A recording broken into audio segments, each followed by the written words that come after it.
esta bandera tiene el origen en la Revolución Francesa. La Revolución Francesa fue un proceso de muchos años, que también contaremos en otro momento, pero tiene un día mítico clave, que es el 14 de julio, que representa la toma de la Bastilla en París y el origen del principio de lo que fue el fin del antiguo régimen, de las clases estamentales, de los privilegios de la nobleza, que no pagaban impuestos, y el origen de una nueva manera de pensar, que es los ideales de la Ilustración, ¿no? De hecho, la Carta de Derechos del Hombre y del Ciudadano se hace por primera vez en 1789 en París, en la Plaza del Trocadero. Que llámese que en Perú el Trocadero es otra cosa, que me lo dijeron el viaje pasado. Pero el Trocadero es el nombre de una batalla y es una plaza de París, que ya cuando hagamos la visita de París lo veremos. Entonces el 14 de julio es la fiesta nacional francesa, hay fuegos artificiales por todos los sitios, es un día muy especial para Francia. Los franceses actuales son herederos de esas ideas, de la revolución, y luego pues de las reformas que hizo Napoleón Bonaparte. Napoleón Bonaparte representa mejor que nadie lo que supusieron esos ideales de acabar con los nobles, ¿no?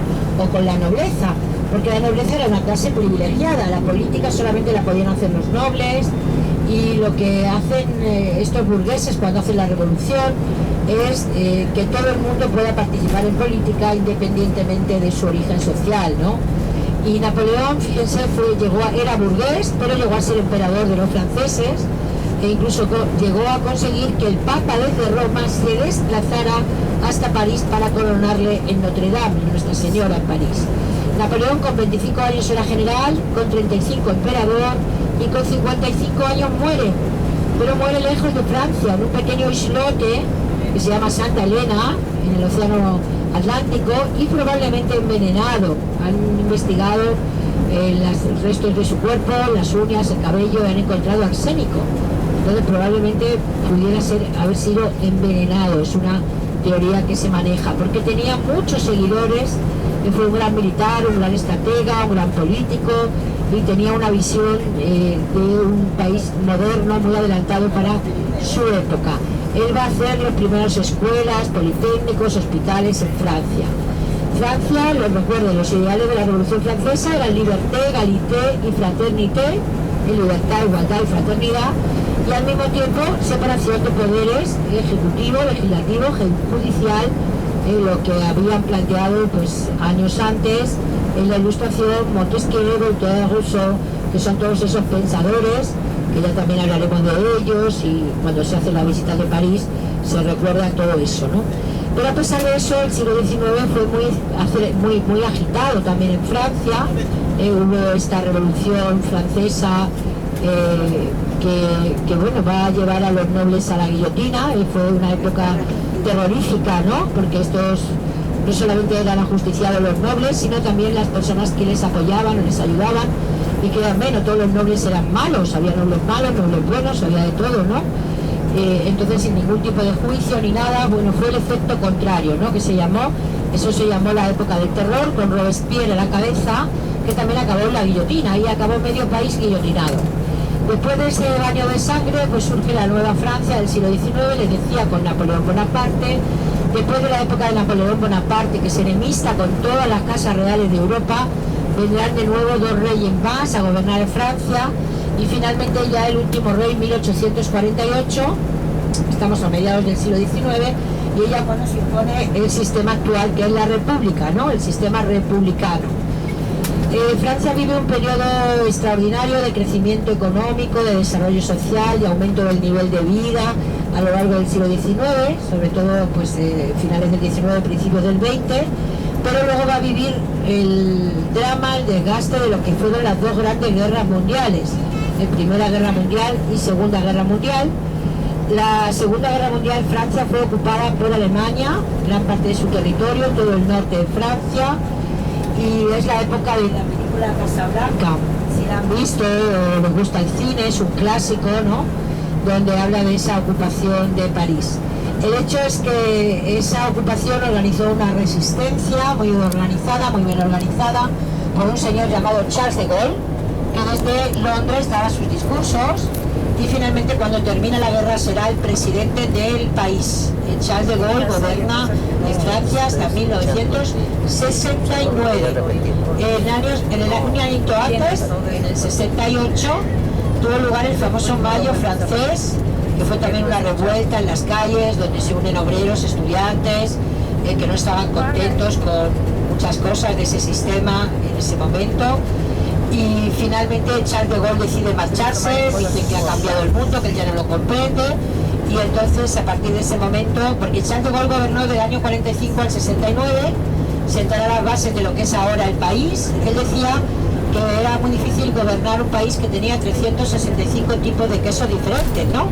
Y eso les da una idea de también la gran diversidad que hay en Francia, que hay muchas regiones, en total 20 regiones, y bueno, luego hablaremos un poquito de todo este sistema administrativo. Pero terminando de gobernar Charles de Gaulle, pues luego seguirá el señor Giscard d'Estaing, el señor Pompidou, el señor Giscard d'Estaing, el señor Mitterrand, el señor Sarkozy, el señor Hollande y actualmente el señor Macron. Nunca ha habido una mujer presidenta de la República Francesa. Dicen los expertos que puede que la próxima lo sea. Hay una señora, la señora Marine Le Pen, que es una señora hija de Le Pen, también un dirigente histórico de la ultraderecha francesa, que ha estado muy cerquita de conseguir la presidencia junto con Macron. Pero bueno, no sabemos qué va a pasar en Francia, no tenemos una bola de cristal, ¿no? Pero ese es un poco el recorrido en el siglo XIX-XX de lo que es este país. Luego un poquito más adelante, cuando ya vayamos a parar a almorzar, les hablaré un poquito también de la gastronomía, de las comidas francesas. Saben que Francia ha sido durante muchos años un país representante de la alta cocina, pero hoy se ha quedado un poquito atrás. Hoy, por ejemplo, la comida peruana está mucho más, quiero decir, en los mercados internacionales, en los circuitos internacionales de chef, mucho más saludable, mucho más sana, mucho más de moda. También la comida mediterránea, por ejemplo, porque la comida francesa utiliza siempre mucho la nata, las salsas, mucha carne, es decir, es una dieta, una comida que hoy ya no se considera tan saludable, ¿no? Así que bueno, ya saben, el queso, cosas que tienen que probar en Francia, si les gusta probar las especialidades, los sabores de cada zona, pues el queso, tomar un poquito de vino también, porque es una tierra de mucho vino. Es famoso también el pato, que en francés se llama canard, que lo hacen a la naranja, lo hacen a la sangre. Hay un restaurante en París famoso con el pato a la sangre. Tienen también la carne que les gusta mucho y les gusta poco hecha, casi cruda. Si ustedes van a comer carne en Francia, tienen que aprender esta palabra, bien cuit. Bien cuit, que es bien hecha. Bien cuit. Porque si no se la van a poner vuelta y vuelta. Y luego otra cosa, el filete tártaro, cuando ustedes vean stick tartare, lo digo porque a veces pasa, es carne cruda con un huevo crudo, todo crudo. Entonces eso les encanta a los franceses, pero si ustedes piden un filete tártaro, le van a decir, bueno, y no me lo han pasado por la parrilla, no, es que es así. Y además es bien costoso, Entonces, bueno, las especialidades en Francia, ya ahora cuando lleguemos, pues vamos a parar en carretera, ¿no? Que no es que sea un gran restaurante gourmet, pero van a ver ya pues estas cositas, ¿no? Cosas que van a encontrar sabores, que como les digo, diferentes, ¿no? Tienen también, bueno, vino, carne, una cosa muy muy popular se llama omelette. La omelette, que se encuentra en los restaurantes, que es la tortilla francesa, se llama así en español, y el huevo batido, que a veces lo ponen con queso. El queso en francés es fromage, con jambon, que jamón. Me gusta mucho el jamón, este jamón de color rosita, no el jamón prosciutto de Parma, ¿no? Sino el jamón cocido. Y bueno, hay diferentes especialidades también según las regiones, pero bueno, ya irán degustando hoy, bueno, porque mañana ya entramos en Italia, ya es otra gastronomía, otra comida. Y bueno, les comenté que les iba a comentar, les iba a hablar también un poquito del tema de Europa. De Francia hablaremos mucho más en otros momentos, pero bueno, una pequeña introducción a qué es Europa, ¿no? Europa está en construcción, siempre está en construcción. Había un francés, Jacques Delors, que fue presidente de la Comisión Europea, que decía que Europa era un ovni, objeto político no identificado. ¿Conocen la palabra ovni, no? De objeto volante no identificado. Pues él decía que Europa era un ovni, un objeto político no identificado. ¿Por qué surge Europa, no? Pues miren, si no hubiera existido ni la Primera ni la Segunda Guerra Mundial, probablemente no tendríamos Europa. Europa surge de las cenizas de la guerra, de las cenizas de un desastre que se llevó, bueno, casi a 60 millones de personas, murieron en las dos guerras. Ya muchos historiadores ni siquiera hablan de Primera y Segunda Guerra Mundial, sino que hablan de la Guerra de los 30 años, de un conflicto que empieza en 1914 y termina en 1945, que asola las poblaciones europeas, que deja prácticamente en ruinas la industria y luego deja muchas bajas, muchas muertes. No hay casi nadie, depende de qué zonas de Europa, pero sobre todo en las zonas de frontera, las zonas de conflicto, sobre todo entre Francia y Alemania, ¿no? Porque Francia y Alemania, todavía los franceses y los alemanes no se llevan muy bien, aunque ya se ha hecho la Unión Europea y todo eso, no hay fronteras, pero sigue existiendo un poquito en ese imaginario, ¿no? Esa rivalidad.